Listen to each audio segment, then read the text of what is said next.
All right, what I want to do now is discuss net present value and associated hurdle rates. Okay, so one in particular thing I want to do is kind of demystify the concept of net present value. I always I see videos, and to me it's not really clear from these videos what practically we're measuring when we do the net present value, or why really the rule of thumb is you go forward with a project if net present value is positive. What's really going on here, and why on earth is it called a hurdle rate? The book calls it a cost of capital. I think it's better to think of it as a hurdle rate, which I'll explain why later on. And there's a lot of synonymous terms, or almost synonymous terms to hurdle rates, like weighted average capital of cost, and other things. But anyway, so what's the idea behind net present value? Let's say I have some reference interest rate, meaning that I have an account that I can invest in that I know is pretty safe. So if I'm ever not sure what to do with my money, I can just invest it in this account. Okay? In a practical corporate setting, this would be more associated to a cash flow that you know you can do and can do safely, and it would just be a reference interest rate that you want to compare other cash flows to. But here, it's much more easy to deal with this slightly simplistic situation of it's just the interest rate for some account that we can invest our money in if we don't know what else to do. Okay, so with that in mind, given a cash flow, do we proceed with the project associated cash flow, or do we say to hell with it, I'm going to take the expenses associated to this cash flow and just invest it in this account, earning interest rate J per period? Okay, and let's do an example. Let's say I have a project that would give me this associated cash flow. And let's say there's an account that I know will earn 9% effective annual interest. Do I proceed with this cash flow? Or do I say to hell with it, I'm going to just invest $23,000 into this account, let it sit in the account for 1 year at 9%, and see what that is? Well, we don't have to see what it is. I mean, let's do it. 23,000 times 1.09 is $25,070. Okay, so that default option, just investing it into this account at 9%, is going to be exactly this picture right here. Now understand, for option 1, I can and will invest particularly the $10,000 in this account and see what that accrues to after 2 years. Okay? Now, often it's more practical to assume a different interest rate for reinvesting your positive cash flow versus essentially your default option of investing your expenses, or invest instead of the expenses, just taking that money and investing it. And that's a concept we'll do in 2 videos, and that's called the modified internal rate of return. We'll get to that later on, but anyway, so for now, we're assuming that we have this one account that we're going to invest in that earns 9%, this very nice, safe account. All right, so the answer of which option I pick is, let's see which one makes the most money. And by that, I mean, let's take the accumulated value of both options and see which one is best. So let's get the accumulated value of the cash flow, and I claim it's $25,081. Okay. All All right, so first of all, for both options, I'm investing the same amount of money at the same time, so there's no ambiguity there. All right, so for this one, again, I'm getting in 10,000. I'm investing that at this safe account, earning 9%. It's a pretty generous assumption, but anyway. So it's 10,000 times 1.09 squared. That's 11,881. This would not accrue interest, so because at the end of the second year. So that's 25,081 as I have here. And we know what the accumulated value of the default option is. It's 25,070. Okay.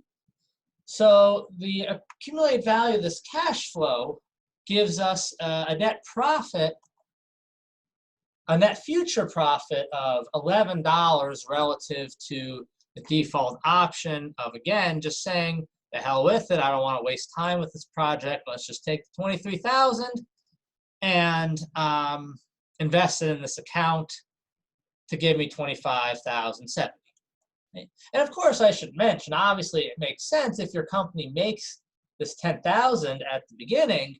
It's only reasonable to reinvest it unless your company really needs cash.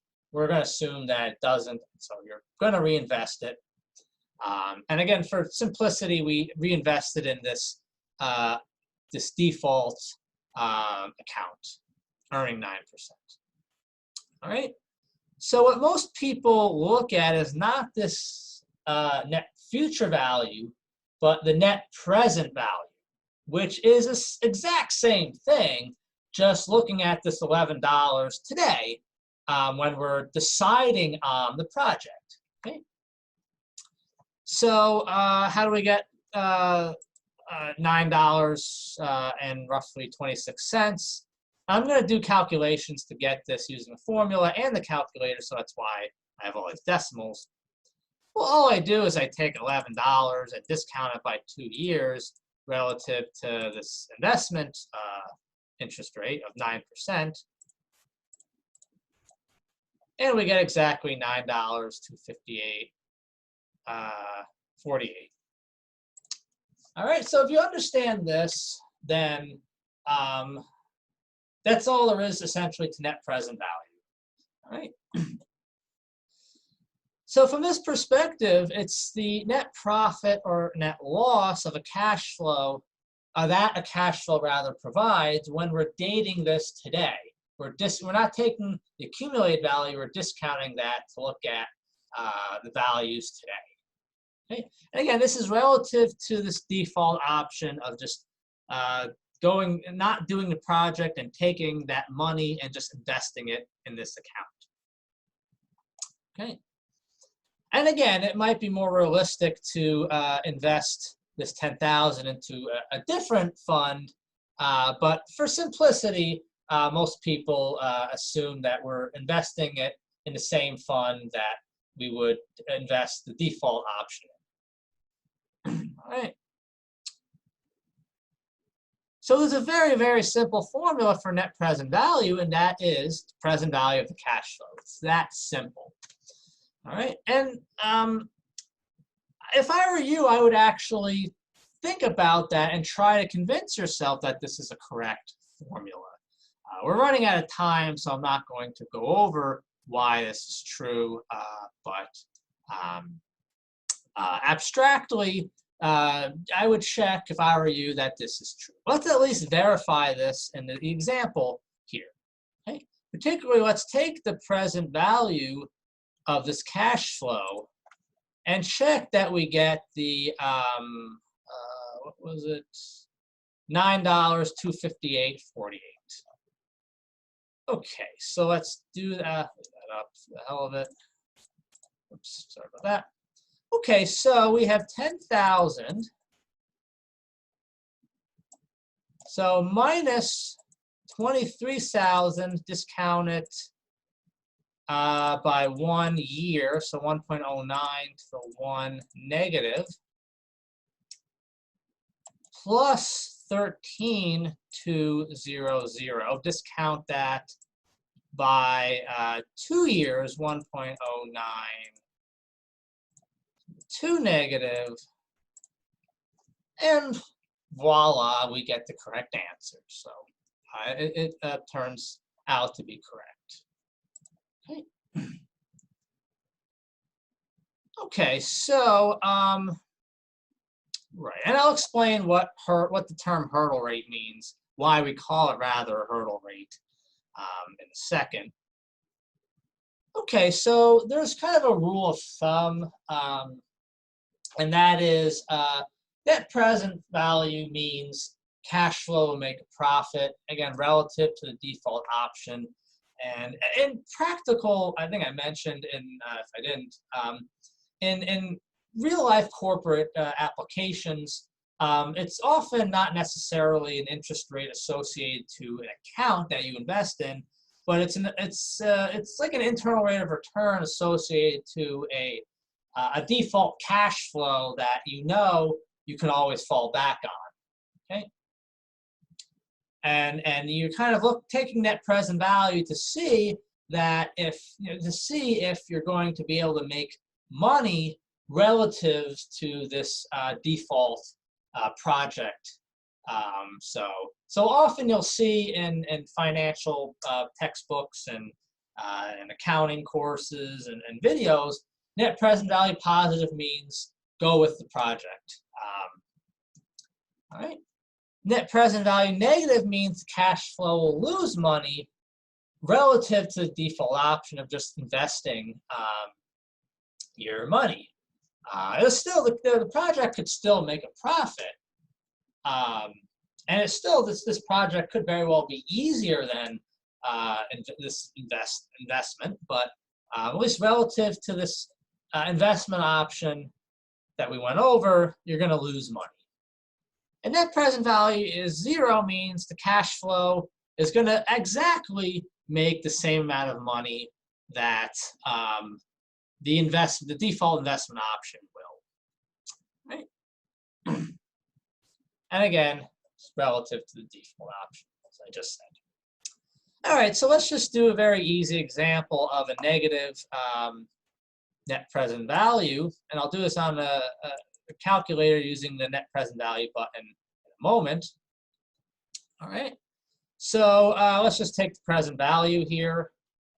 So this is a little bit different. Instead of 23,000, we have 24,000. And let's see if it's going to make a profit or lose money relative to our default option of just investing the 24,000. I should make clear, it's absolutely not clear at all just looking at it. You really have to compute and do the actually have to compute the present value or have Excel do it. You do not just want to look at the cash flow and immediately say, well, because this, we should reject this maybe because, or you don't want to just look at it, you want to do calculations. All right, with that said, let me shut up and do the calculation.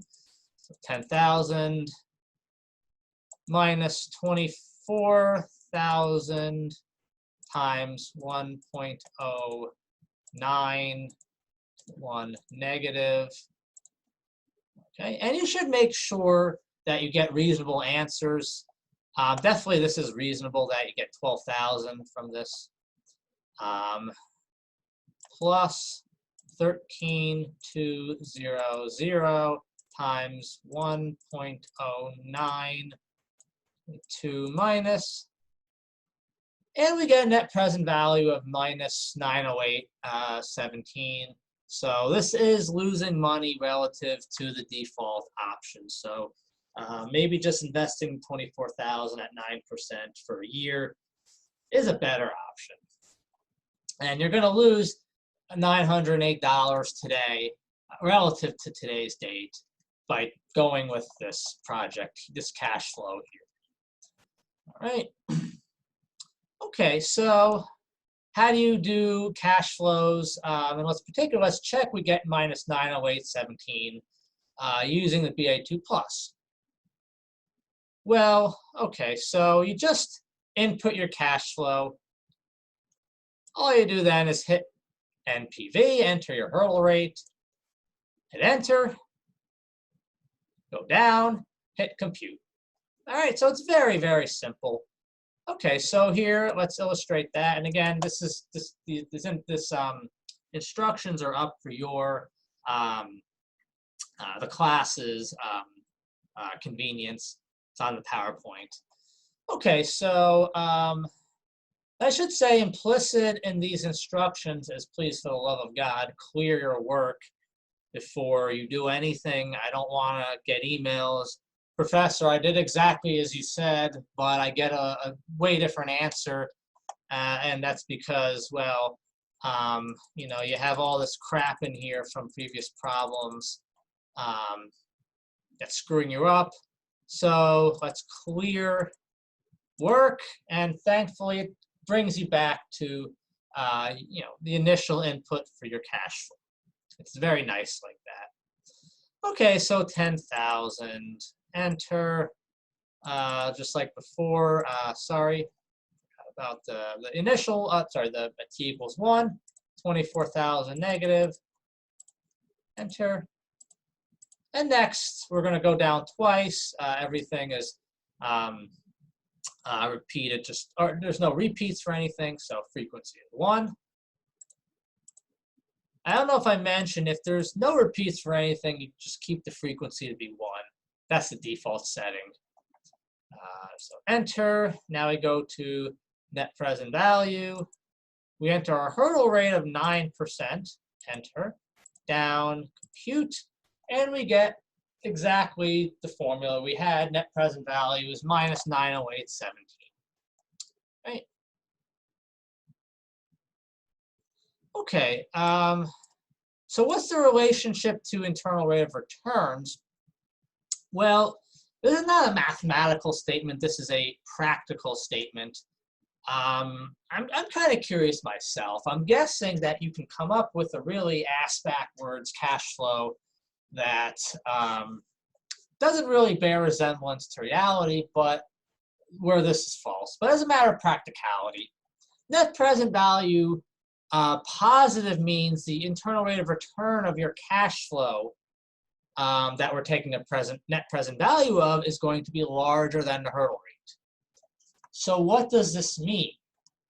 And why on earth do I have a picture of 3 women jumping hurdles here? It's a good question. This means that if you have the internal, and this is if and only if mathematically. It's practically means it's the same as, or is equivalent to. So the internal rate of return bigger than your hurdle rate for a cash flow means that the cash flow will make a profit relative to your default option of just taking the expenses, not putting it towards the project, and just investing it at this hurdle rate. And that's why this is called a hurdle rate. To be profitable relative to this default option, you have to jump over the hurdle rate. Or rather, your internal rate of return has to be larger than this hurdle rate. So it has to kind of jump over the hurdle rate. Okay? So in other words, if you're a CFO and you're picking projects to look at, the project that you're looking at probably should have an internal rate of return bigger than the hurdle rate, or the CFO might very well just reject it outright because it's not going to provide value to your company relative to the default option. Okay. Okay, so let me do a textbook example. So let's get back to annoying, convoluted actuarial exam FM problems. Yay. So I'm just kidding. I love these problems as much as you guys do. Okay, so let's say we have a cash flow. Now this is just a book's notation for a cash flow. So I have 2 cash flows, A and B. Here's the first one. Here's the second one. let's show that the net present value of A is bigger than the net present value of B precisely when we have a hurdle rate smaller than 1.98%. Okay, so I should mention, obviously, if you're looking at different um, projects, you would probably want to consider the one that makes you the most money relative to the default option. So you want to pick something that has the most net present value. I mean, not always, because I mean, you know, sometimes an easy option maybe won't make the largest net present value, but it's still easy. But anyway, so let's get to this problem here. So I have my cash flows here. Oops, sorry about that. Okay, so yeah, it's the same thing before, minus 1.51.991, and it's minus 1.01.01. So all we're going to do is take the present value of these cash flows. Let me make this a little smaller. There it is. Right? Okay, so let's say new is the present value factor. So let's take the net present value of both of these and see when this is true. Okay. So for the net present value of my first option, I'm going to discount 0.5199 by 2 years. Let's say this is in years, and J is effective annual interest. That matters. So we discount this by 2 years, discount this by 1 year. This is not discounted. So it's 0.5199 new squared plus 0.51 new minus 1. This one here, same idea. Discount this by 2 years, discount this by 1 year, and we don't discount this. So it's 0.01 new squared plus 1.01 new minus 1. And that's the same thing as, well, let's get rid of the minus 1s. So I do have my pen and pad here, digital pen and pad. So this is going to be a lot easier than before. So we're going to get rid of both of these. So what I'm going to do is I'm going to bring the 0.01 squared over to this side here. Hopefully Zoom isn't screwing this up and this is going smoothly. It usually does screw it up, but that's okay, I guess. Okay, and what I'm going to do is bring this to the right-hand side.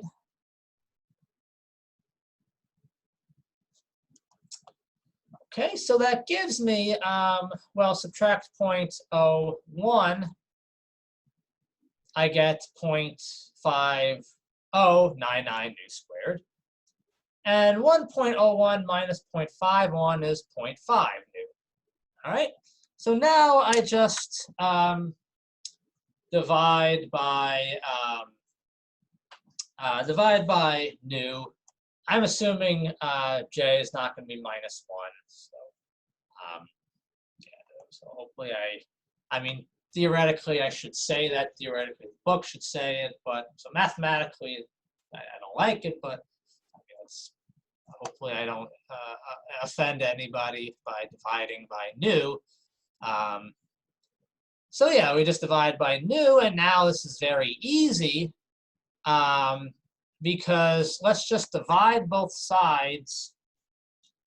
So first of all, this here is 1 over 1 plus j. So what I'm going to do is divide both sides by 0.5099. Bigger, make that a little bigger. I don't know why it bothers me, but it does. So divide by 0.5099, and I want that to be a nice looking R. Sorry, R. 9. I said R. yeah, so we just get 1 over 1 plus j is bigger than 0.5 over 0.5099. And now you just take the reciprocal of both sides, or rather just multiply both sides by, make this the simplest. So we multiply both sides by 1 plus j times 0.5099. So that these cancel here. And then we, again, multiply both sides, 1 plus j, 0.5099. So then these cancel here, and then we divide by 0.5. Okay, so we're left with, so these cancel out. This is what I'm left with on the right-hand side. So I subtract 1.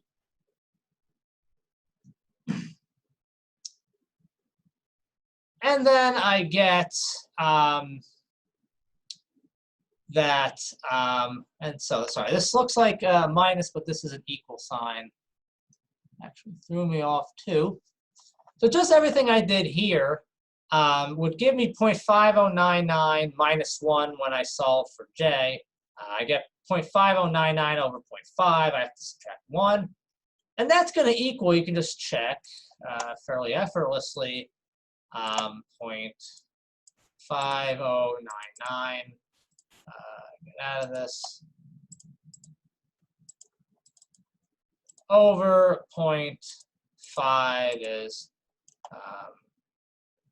subtract 1, 0.0198. So j is going to be less than 0.1098. And this is assuming 1 plus j is not 0 or negative. So I really should be a little more clear, but implicitly, let's assume j is positive. Okay, so right, that takes care of that. All right, so what I'm going to do in the next video, because I'm definitely getting tired of talking, I'm going to discuss how to do unevenly timed cash flows on your calculator. It might be easier to do on Excel, I'm not sure, but it's really not bad to do it on the calculator. And yeah, we're going to do a fairly complex example using the calculator that, if you're careful, it's not that bad. So that'll be for next time. And then I'll have one more video on other, as I mentioned in the internal rate of return video, other tools to measure the profitability of a investment, and then maybe have one last video on yield curves, but we'll see. All right, so long, take care, and almost over. A week and a half. I think I said 2 weeks last video, a week and a half.